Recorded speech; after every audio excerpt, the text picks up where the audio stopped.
Kiddos, it's almost 9 o'clock. Time to go to bed. I'm not going to bed.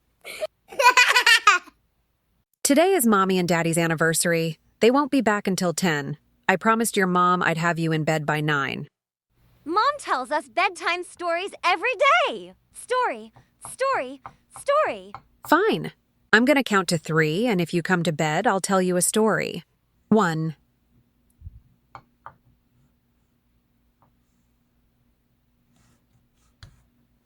2.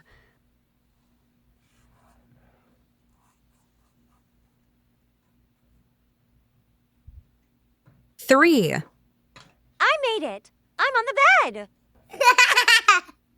Very good. Let me tell you a story about a monkey and a tiger. Oh, yeah?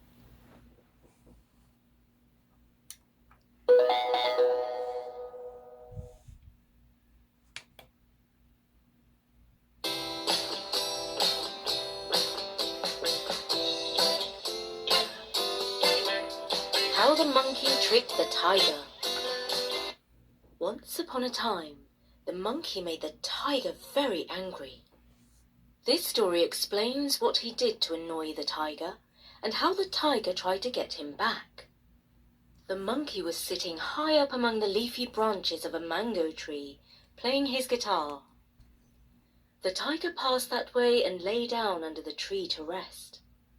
Just to tease him, the monkey played and sang his little song. Mighty mo, catch a tiger by the toe. If he hollers, let him go. Eeny, meeny, miny, mo. You're it, Mr. Tiger. Oh, the tiger was angry. Just you wait until I catch you, Mr. Monkey. He growled. Then I'll show you a trick or two. The monkey leapt from one tree to another, keeping himself so well hidden by the leaves that the tiger could not see him. Then he slipped down out of the trees and dived into a hole in the ground. When the tiger came near, the monkey called out, Hey, Mr. Stripy Pants. Listen to my song. You're it. Eeny, meeny, miny, mo. Can't catch me. Don't you know? I will run like a bullet from a gun. Eeny, meeny, miny, mo. The tiger pushed his paw into the hole and caught the monkey's leg. Now you're it. Growled the tiger. In fact, you're my lunch. Ha ha, Mr. Tiger. Called the monkey. You think that you have caught my leg, but what you grabbed is just a little stick. Ha ha. Then the tiger let go of the monkey's leg. The monkey crawled further back into the hole in the ground where the tiger's paw could not reach him. Then he said, Thank you so much, Mr. Tiger, for letting go of my leg. It was my leg, you know. Again he played and sang his little song. Anytime you're not looking, I'll have something cooking. I love to take the mick. I love to play a trick. Anytime you wanna play, all you have to do is say, You're still it. The tiger was angrier than ever. He waited and waited for the monkey to come out of the hole in the ground. But the monkey did not come. He discovered another way out, and once more he sprang into the high treetops from where he sang to the furious tiger. You're it forever. But soon the monkey became thirsty. It was summer and the hot sun had dried up most of the little water holes where the animals could drink. At that time of year there was just one big lake where all the animals went down for water. The tiger knew that the monkey would have to go there when he was thirsty. So he decided to wait for him and catch him when he came for water. When the monkey skipped down to the watering place to get a drink, he didn't wait for long. He ran off so fast that you might have thought he'd seen a tiger. Oh, hang on. He had seen a tiger. That was why he ran so quickly.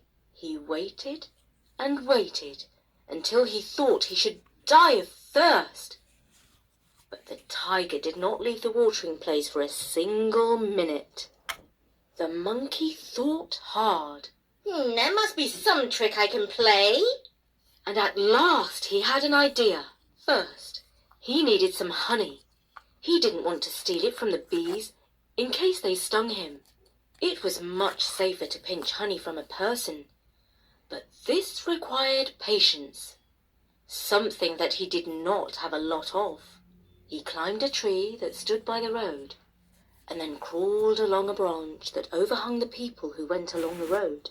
He waited, and he waited, and he thought, Will anyone ever come along with some honey? and eventually a man did. He was carrying a basket on his back on his way to the market. I smell honey, thought the monkey, and he jumped down into the basket. The man was pretty surprised when the monkey ambushed him.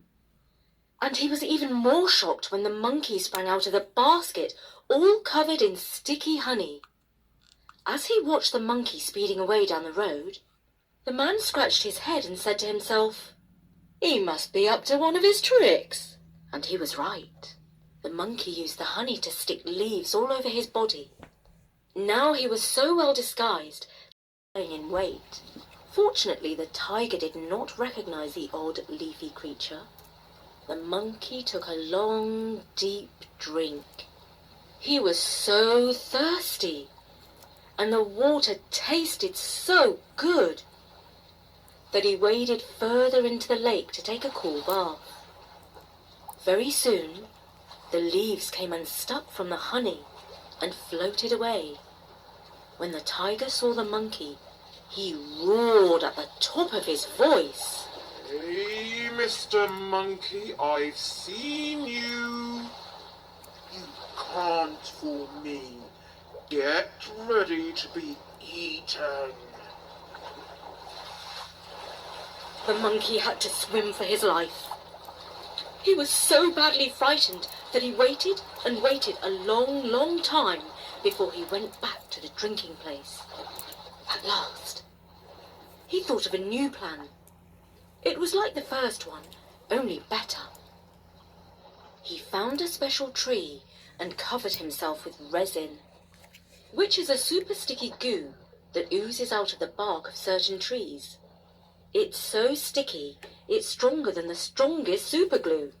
He stuck leaves onto the resin and again went down to the drinking place. The tiger saw him, but he expected the leaves to come unstuck just as soon as the monkey went into the water. He thought he would wait and catch him in his bare skin. That way he wouldn't have to eat the green leaves. We tigers don't like salad, he said to himself. But this time, the super sticky resin kept the leaves stuck in place. Even when the monkey dived into the water and started to splash all the other animals. The tiger thought that he must have made a mistake in the water and drank all he wished before strolling away without the tiger attacking him. For the rest of the summer, the monkey went around looking like a green bush with legs. He was far from comfortable. He was, however, very pleased when the rainy season came.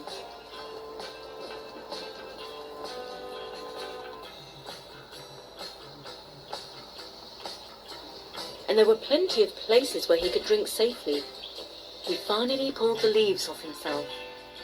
But the resin was so sticky that most of his fur came off too. Ouch! It hurt. He was practically naked. I'm cold, the monkey said with a shiver. but at least I'm not the tiger's lunch.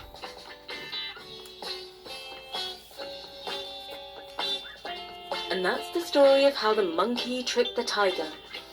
Read by me, Jana, for StoryNori.com. I'm not entirely clear if this story has a moral, but if it does, it's probably this: never make a tiger angry. And I'm delighted to dedicate this story to Jimmy in the San Francisco Bay Area. Thank you, Jimmy, and your family for supporting Story Nori on Patreon.